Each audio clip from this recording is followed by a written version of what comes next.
بسم اللہ الرحمن الرحیم۔ میزان میں بھاری کلمات۔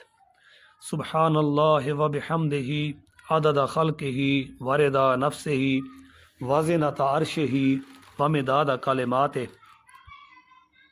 ام المومنین حضرت جویریہ رضی اللہ تعالی عنہا فرماتی ہیں کہ ایک دفعہ نبی کریم صلی اللہ علیہ وآلہ وسلم ان کے پاس سے صبح سویرے نماز کے لیے تشریف لے گئے اور وہ مصلی پر بیٹھی ہوئی تھیں۔ پھر سورج کے نکلنے اور روشن ہو جانے کے بعد تشریف لائے تو دیکھا کہ میں ابھی تک مصلی پر بیٹھی ہوئی ہوں۔ آپ صلی اللہ علیہ وآلہ وسلم نے فرمایا، تم ابھی تک اسی طرح بیٹھی ہوئی ہو؟ میں نے کہا جی ہاں۔